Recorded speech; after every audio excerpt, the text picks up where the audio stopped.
Hola de nuevo, aquí estamos en esta tercera sesión de trabajo donde vamos a seguir indagando en ese mundo infinito de los contenidos y los formatos en Internet. Pero en concreto, en este caso, ya vamos a empezar a trabajar no solamente con el vídeo, que lo hemos visto a través de esa tarea que tenéis que hacer del vídeo currículum, pero también a través de esa creación de un canal YouTube potente, personal, que sea un escaparate de vuestro trabajo y que podamos vincular con otra serie de herramientas en Internet. Precisamente de eso se trata ahora. Se trata sobre todo de que aprendamos a trabajar con los diferentes contenidos, los diferentes formatos que podemos utilizar, que hagamos un recorrido online a través de los diferentes aspectos que puede tener nuestro trabajo y las maneras distintas de mostrarlo. El vídeo, como digo, siempre la herramienta más potente, pero a veces es mejor una fotografía o a veces lo que necesitamos es un podcast o otras veces incluso un texto con sus hipervínculos que nos ayuden a mostrarlo al mundo todo lo que nosotros tenemos.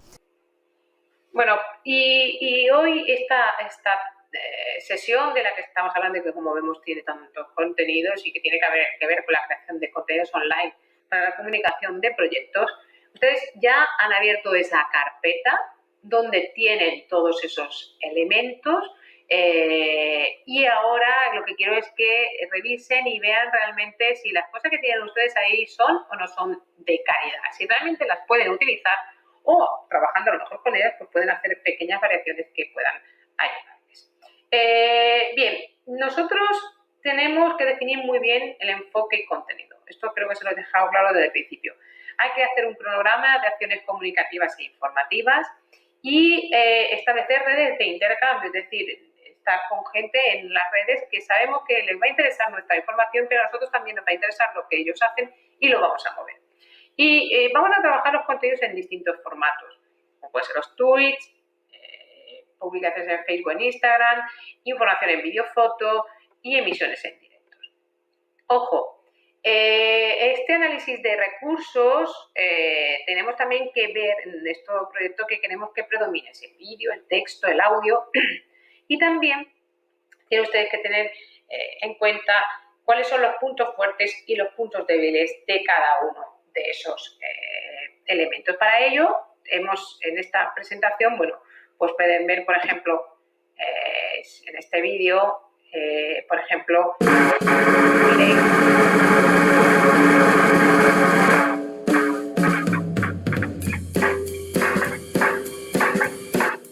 este es un vídeo que seguro les va a sorprender, les recomiendo que lo vean para ver todo el poder de la imagen.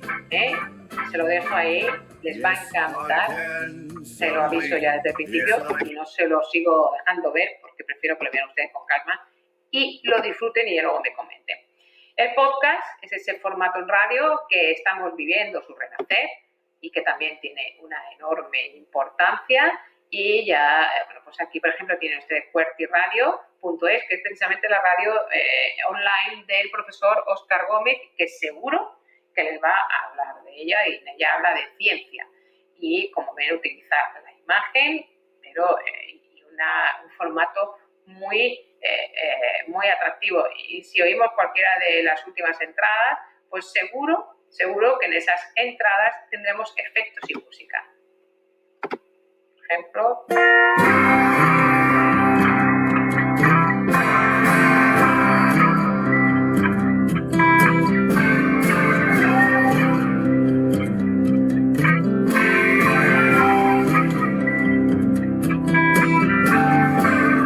to the jungle, we got fun and games.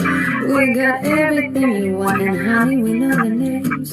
We're the people that can fly if you got. Las infecciones hasta ahora resistentes a los antibióticos pueden volver a curarse si se Miren la importancia del audio, ¿no? en este tipo de cosas. La foto es la fuerza del instante. Tienes aquí pues, una serie de recursos. Ahí tienen la agencia Magnum y la inmensa importancia que tiene la imagen, ¿vale? Miren qué fotografía. Estamos hablando de la agencia Magnum, no estamos hablando de cualquier cosa, Por lo tanto, ahí pueden encontrar ejemplos maravillosos. Y otra de las cosas importantísimas que ustedes tienen que ver es el tema del texto y los hipertextos. Por favor, estudien bien este tema y creen muchos hipertextos y no carguen sus proyectos con mucho texto. Lo importante es que esté lo principal en texto, pero que tengamos la oportunidad de ir hacia otras entradas donde podamos encontrar información mucho más exhaustiva de lo que estamos viendo. Pues en estas imágenes y en estos enlaces pueden ver cómo trabajar los hipertextos. Es muy sencillo. Ya les explicaré a lo largo de las clases también cómo se crea un hipertexto, que es una cosa hiper sencilla que se puede hacer desde cualquier procesador de texto. Y luego hay otra serie de formatos como los GIF, los montajes, etc. Bien, una de las cosas que ustedes ya han hecho ayer fue ordenar las fuentes que tienen para no volverse locos, crear esa carpeta en Drive. Ya verán cómo se les va a servir. Pero irán ustedes añadiendo documentación, pueden que añadan cosas que se van a ir bajando de las bases de datos. Y para eso, pues tienen ustedes que ordenarlo para no volverse loco. Y lo siguiente que tienen ustedes que hacer es identificar al público al que se van a dirigir, analizar sus características y cómo deben dirigirse a ellos para crear esos contenidos interesantes y que realmente les lleguen a ellos, ¿vale? Es decir, vamos a hablar de la mujer, vamos a hablar de alimentación, vamos a hablar de productos autóctonos, depende de lo que hagamos, pues así será nuestra manera de enfocar las cosas. Bien, todo lo que estamos viendo en este curso está basado en herramientas accesibles para la comunicación de la información. Por lo tanto, la conexión a Internet no puede ser el problema. Yo sé que a veces en Nicaragua las conexiones a Internet no son tan fáciles o tan fluidas como debieran, pero por eso mismo estamos tratando de explicarles cómo pueden ustedes utilizar herramientas que les van a servir aunque esa conexión no sea buena. Y el hecho de que los celulares, y de esto también le hablará el profesor Óscar Gómez, los celulares cada vez estén más, se utilicen más, pues les va a ayudar precisamente a que la comunicación la tengan en su bolsillo. Pero para trabajar con esos contenidos online es muy importante que os veáis, que leáis detenidamente esa presentación que tenéis en vuestra Classroom en este tema que estamos tratando sobre el marco legal. Es una presentación por cortesía del profesor David Barona Aramburu y en donde vais a encontrar toda la normativa internacional que os va a ayudar a entender por qué a veces podéis utilizar una imagen y otras veces no podéis utilizarla porque sería como si estuvierais robando. Algo a lo que ya me he referido y que creo que es importantísimo que leáis despacio y que conozcáis, porque si no lo hacéis en un momento determinado os puede crear muchos problemas, es lo que se denomina el marco legal del ciberespacio y que, como veis, esta presentación que la tenéis en vuestra Classroom, yo simplemente voy a pasar un poco por encima para que la veáis, pero es una presentación que nos la ha cedido amablemente el profesor David Barona, compañero mío de la Universidad Loyola Andalucía, y donde os va a dejar muy claro qué cosas podéis hacer en Internet y qué cosas no podéis hacer y cómo utilizar los criterios de Creative Commons, etcétera, etcétera. Este vídeo os lo he colgado en el taller de hoy y lo tenéis en cualquier caso aquí disponible. Es un vídeo que tenéis que ver, que espero que veáis hoy todos, porque os daréis cuenta de hasta qué punto en Internet está todo sobre nosotros y que solamente hace falta buscar un poquito para que cualquiera sea capaz de ver todo lo que nosotros hacemos. Por favor, no dejéis de ver este vídeo, os va a sorprender muchísimo y seguro que os va a resultar de enorme, de cosas que realmente a lo mejor suponíais pero que no sabíais que llegaban hasta ese extremo. Bien, no voy a entrar en esta presentación en profundidad, puesto que está muy bien explicado en esta presentación que ha hecho David y yo creo que será fácil para vosotros entenderlo. A casi todos nos ha pasado de subir un vídeo a YouTube y que un poco más tarde el propio YouTube nos haya escrito y nos haya dicho que ese vídeo no podemos tenerlo subido porque estamos infringiendo las leyes de los derechos de autor. Por lo tanto, para evitar eso, pues aquí tenéis una gran cantidad de ideas para evitar que pueda suceder eso. Y además, en la siguiente sesión, en la que hablamos de herramientas y bases de datos libres de derechos de donde poder sacar información, pues ahí tenéis todo eso. Bueno,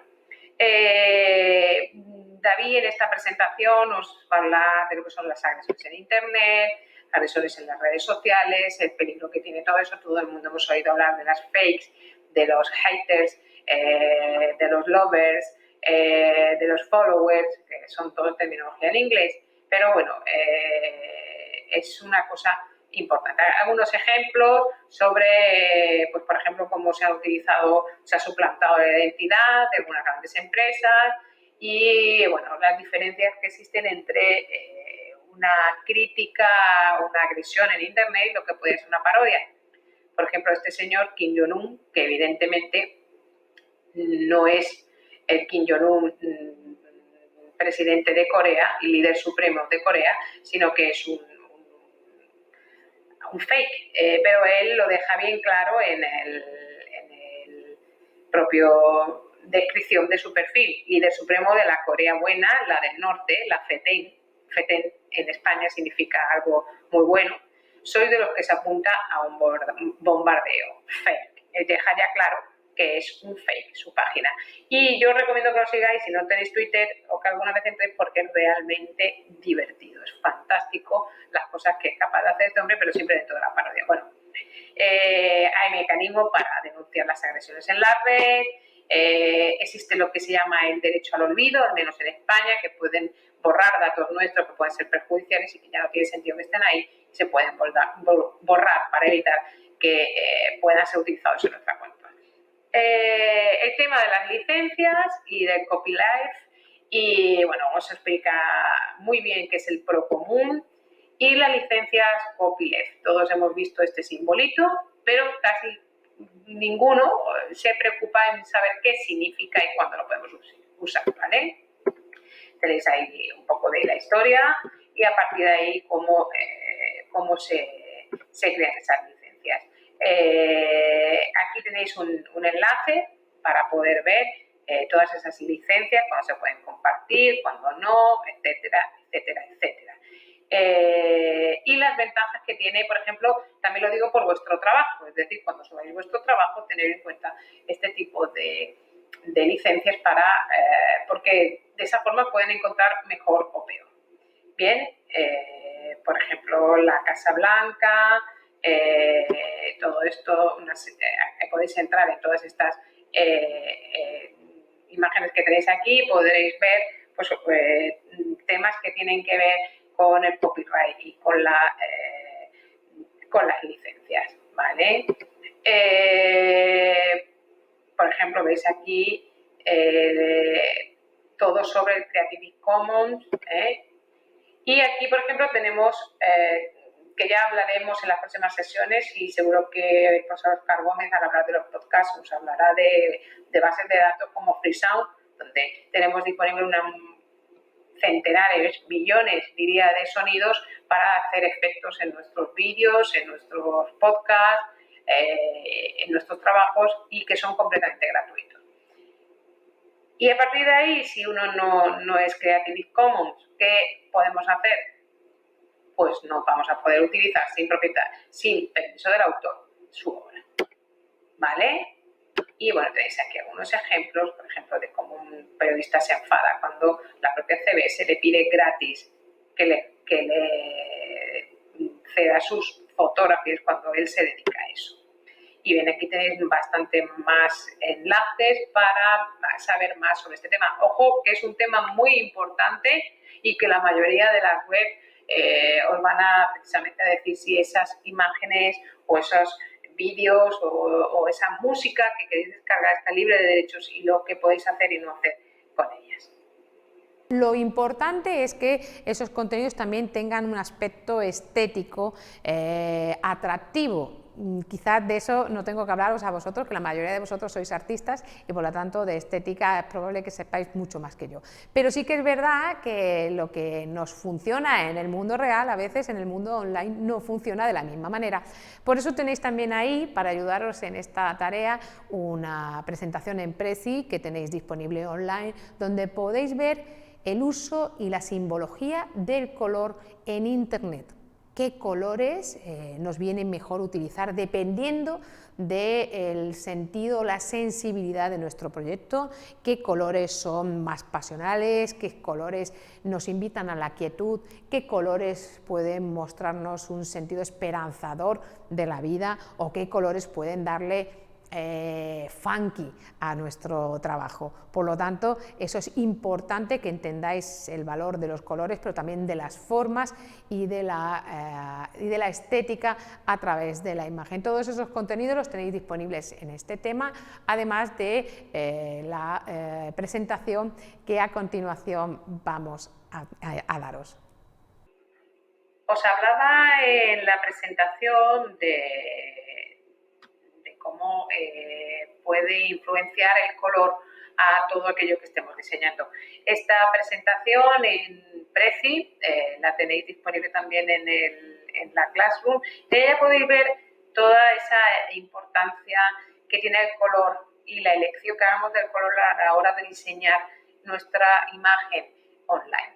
Bueno, tenéis una serie de aspectos que tienen que ver con el color desde un punto de vista técnico, que imagino que aquellos que trabajáis en el mundo del grafismo pues los conoceréis, como son la terminología de colores entrantes, para los colores fríos, colores salientes y el papel que tienen todos estos colores y cómo los complementarios pues en un momento determinado tienen un poder esencial de comunicación. Todo ello evidentemente basado en el mundo de la pintura.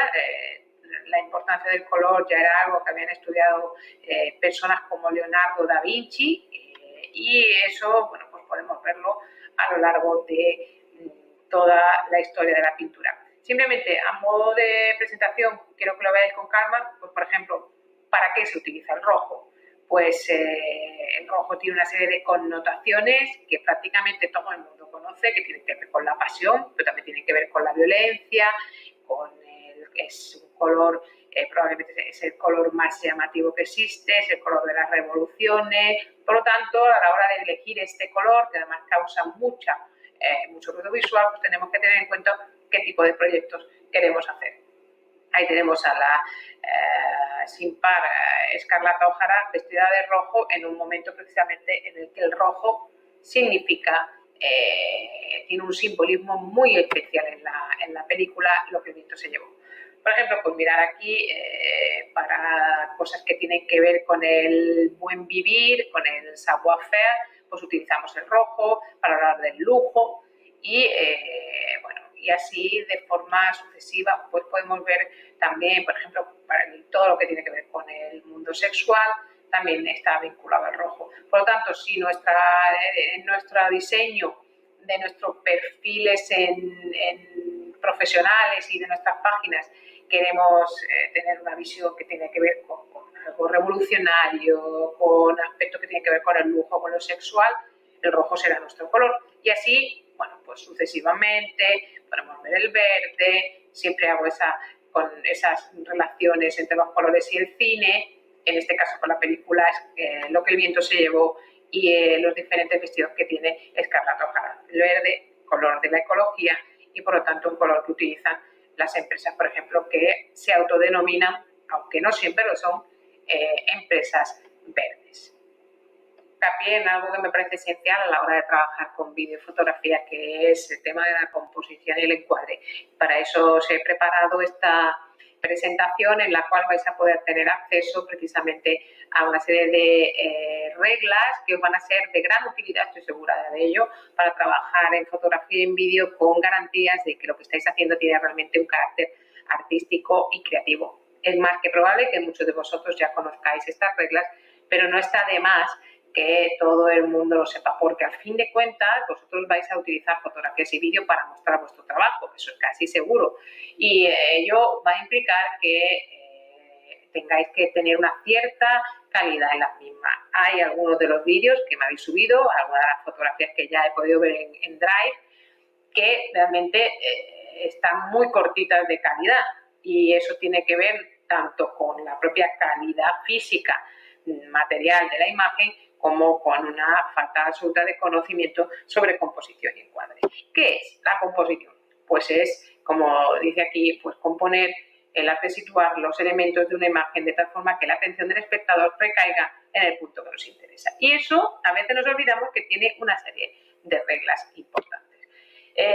Por ejemplo, yo voy a utilizar muchos ejemplos que vienen del mundo del cine, y uno de ellos es la película Ciudadano Kane del año 41 de Orson Welles, una de las grandes películas de la historia donde Orson Welles hace un auténtico catálogo de lo que tiene que ser la composición y el encuadre, con composiciones, como veremos, jamás o casi nunca utilizando una composición simétrica, sino todo lo contrario, es decir, siempre hay una especie de fuerzas que se contraponen, tanto tienen que ver con la luz como con el tamaño, como con la composición y dónde están situadas, y esas fuerzas es lo que hacen que la imagen sea realmente potente. Olvídense de la simetría, porque la simetría en el mundo del vídeo y de la fotografía no funciona. Tenemos ahí una imagen con un contrapicado, un picado muy casi un cenital, una imagen, un punto de vista muy peculiar, y que, como vemos, también pues nos da una imagen bastante curiosa. Todo viene del mundo de la pintura, es decir, el cine y el mundo del vídeo no viene en su manera de componer de la fotografía. Ambos vienen de la pintura, y sobre todo van a ser los pintores del siglo XVII, los pintores barrocos, los que más van a influenciar el arte del cine y de la fotografía. ¿Por qué? Porque son los que utilizan composiciones realmente asimétricas, como es en este caso que vemos allá Caravaggio, y sobre todo por la utilización que hacen de la luz. Esto es esencial que lo sepan, es en la pintura donde beben la mayoría de los directores de fotografía y los buenos fotógrafos. ¿Qué hacemos cuando nosotros tenemos que componer? Pues si uno es un pintor, diseña, porque colocas en el cuadro lo que tú quieres. Por lo tanto, tienes mayor libertad que nadie a la hora de crear, porque puedes poner las cosas y cambiarlas de sitio, incluso no tienes por qué representar la realidad tal y como esté representada. ¿El decorador qué hace? Pues disponer los objetos en un espacio, tienes este espacio y ahora tienes que disponer una serie de objetos. Y el fotógrafo y el camarógrafo lo que hace es seleccionar, porque una vez que tienes una serie de elementos o tienes fotografías, tienes que seleccionar, ¿vale? Entonces, por tanto, es importante saberlo. Y todo lo que no sea un vacío tendrá la sensación que nos dará es al desequilibrio y a parecer que son cosas transitorias. Es como si todo estuviera siempre a punto de colocarse. Por eso tienen tanto peso ese tipo de imágenes. Esta, por ejemplo, es un cuadro de Botticelli y, como vemos, es una composición absolutamente simétrica, donde los espacios están perfectamente divididos, pero esto se acaba en el Renacimiento, se acaba, y sobre todo cuando llega el Barroco, este tipo de composiciones desaparecen casi por completo. Y todo eso tiene que ver con cómo colocamos la masa y la relación que tiene con el fondo, es decir, cómo colocamos las masas en el espacio para componer. Esto es importantísimo, porque estos tienen que ver con leyes de la perspectiva y de la composición que funcionan porque tienen que ver con la percepción visual del ser humano.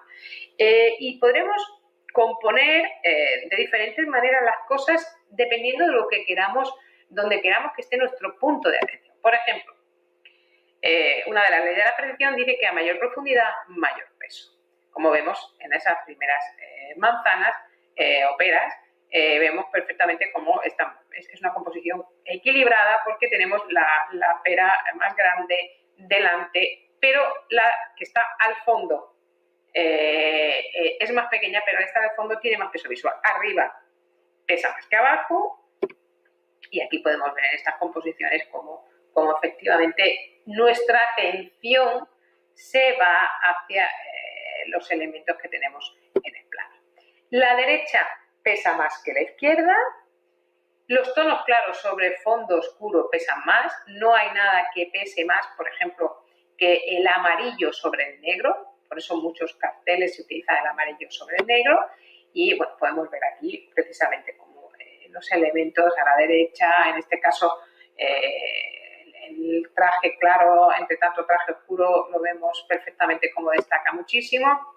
A igual fondo pesa más el objeto que más contrasta, y el blanco es un color que pesa más que el negro. Vemos, por ejemplo, aquí ejemplos de cómo eso se ve traducido siempre en la película Ciudadano Kane, que os recomiendo que la veáis si queréis entender mucho de composición y encuadre. Y la forma regular es más pesada que la irregular. Y lo vemos aquí claramente en estos dos señores, como visualmente pesan mucho más que ese mare magnum de personas y objetos que hay al fondo.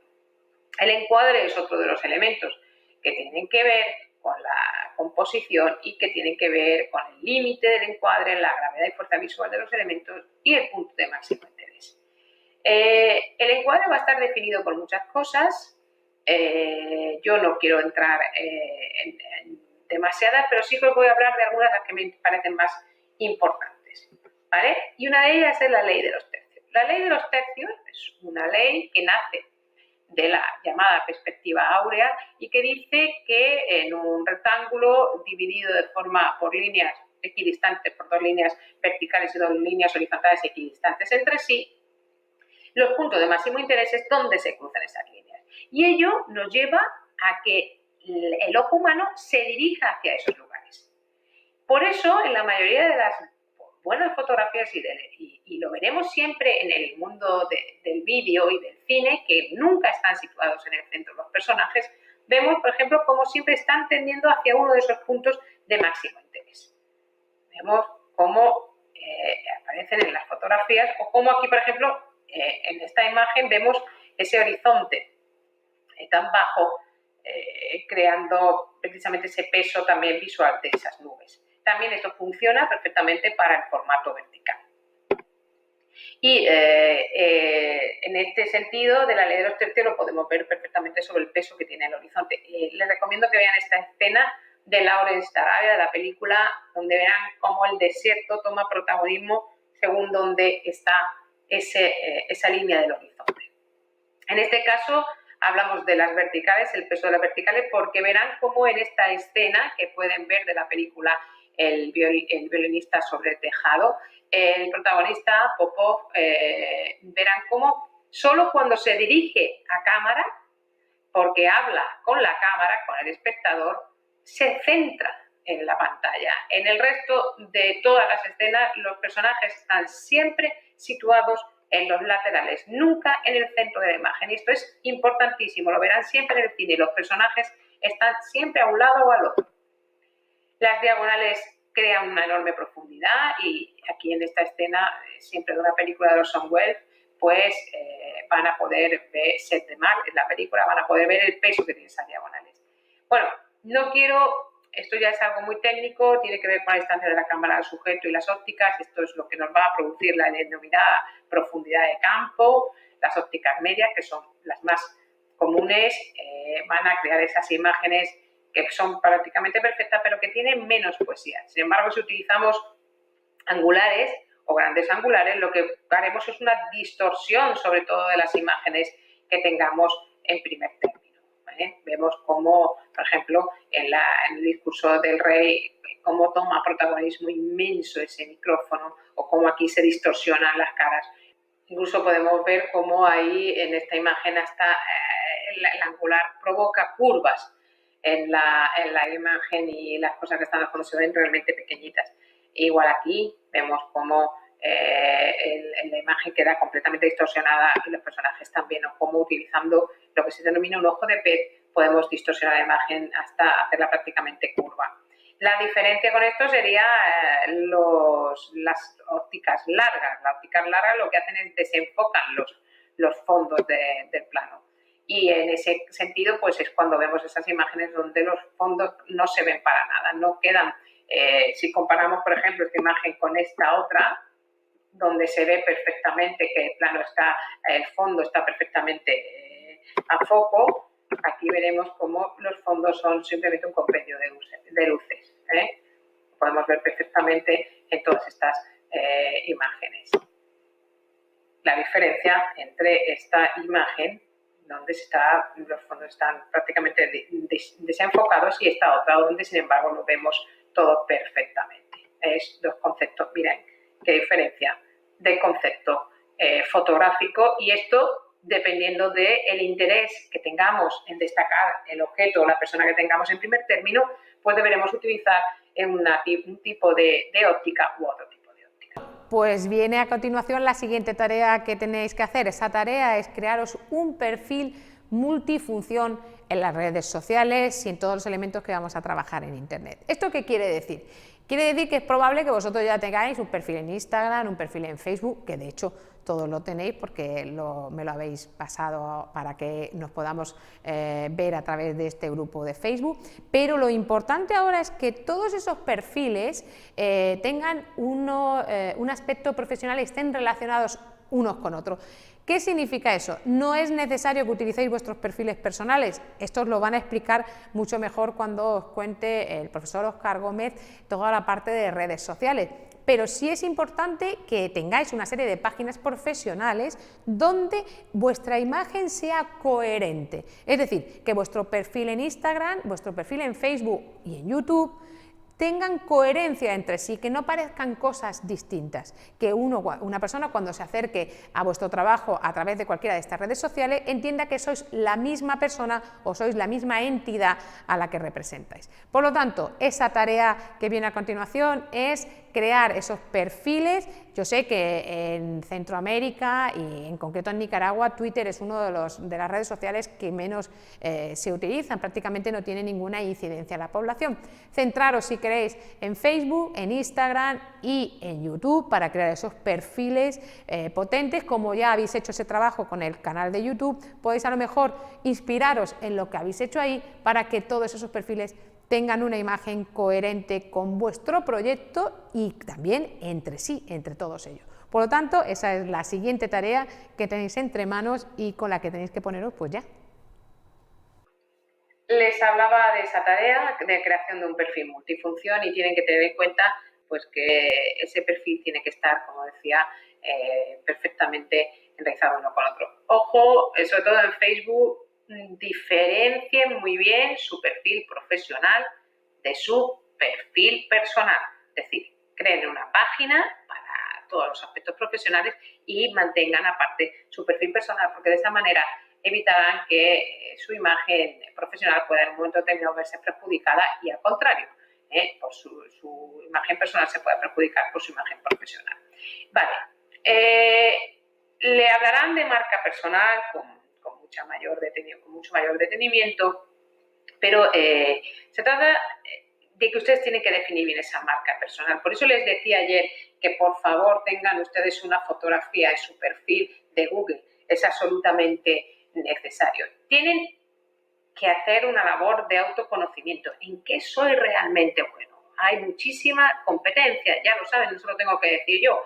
Tienen ustedes que saber qué es para lo que son realmente buenos y cómo comunicar eso para lo que son realmente buenos, para lo que son únicos. Hay que focalizar los objetivos, realizar una estrategia, un cuadro de mando en el que, digamos, tengo este objetivo a medio, corto, largo plazo y lo quiero cumplir y ir observando a lo largo de ese camino que estamos recorriendo si estamos en el buen camino o tenemos que hacer pequeñas variaciones para conseguir nuestros objetivos. Y tenemos que tener clara la comunicación de la marca. Por ello, hay que utilizar esas herramientas que en la próxima sesión veremos, más acordes con nuestra visión y nuestros objetivos. A partir de ahí, tendremos que trabajar esos contenidos de forma distinta en cada red. Miren qué curioso cómo se dicen las cosas en Facebook. Me gusta el café. En Twitter me estoy tomando un café con @franukis. Soy muy bueno tomando café. Tengo 10 años de experiencia en una red como es LinkedIn, en Google+, en Pinterest, en Instagram, en YouTube y bueno, y otras redes. Aquí es donde tomo café, vengo mucho, soy acá de este sitio. Bien. Trabajar los contenidos en los distintos formatos, por favor, aquí tienen enlaces para entrar y podrán ver cómo en cada LinkedIn es profesional. Aquí verán también redes que ya están bastante perdidas o que prácticamente eso se usa. Y verán también, por ejemplo, el peso de la mensajería privada, ¿vale? Pues, por ejemplo, redes secretas, fashionistas, vídeo, por ejemplo, aquí faltaría Vimeo, y las redes, y los reyes de todos ellos los tienen ustedes aquí, ¿vale? En definitiva, son las redes sociales y cómo cada una de ellas tiene una manera distinta sobre la que trabajar. Y también hay que aumentar el tráfico en nuestras redes sociales para darnos a conocer, y aquí tienen algunas pequeñas acciones que pueden ayudar a aumentar el tráfico en sus redes sociales. Bien, desarrollar un calendario de publicación, y otra cosa interesante e importante es saber cuál es la mejor hora para publicar nuestros posts. No es lo mismo que estemos escribiendo para amas de casa que para personas que sobre todo consultan el teléfono justo antes de ir a trabajar, o personas que lo consultan justo cuando van a salir del trabajo. Y aparece, por ejemplo, aquí también algo relativo a cuándo publicar en cada red social. Ya ven cómo. ¿Esto qué quiere decir? Que cuando ustedes tengan una noticia que publicar, la publican por ejemplo en Facebook, luego la volverían a publicar en el día 7 o 15 días más tarde, y a partir de ahí, bueno, pues las publicaciones se van espaciando. Ya ven cómo en otras redes sociales se publica de otra manera. Bien, pues esto es, ahí tienen mis redes sociales, por cierto, en donde pueden encontrarme. Falta Facebook, pero creo que ya tienen todos ustedes. Bueno, y con esto terminamos esta tercera sesión. Espero que os haya resultado interesante. Ya sabéis que estoy disponible para vuestras cuestiones, vuestras dudas a través de Internet, y que a lo largo de la jornada os mandaré un mensaje precisamente para indicaros desde qué momento estoy a vuestra disposición para que podamos subsanar esas dudas que podáis tener. Recordad que yo voy a ir corrigiendo, supervisando cada una de vuestras tareas, os voy a ir indicando, y también lo hará el resto de los profesores que colaboran en este proyecto, en este taller online para emprendedores culturales. Nos vemos en la siguiente sesión.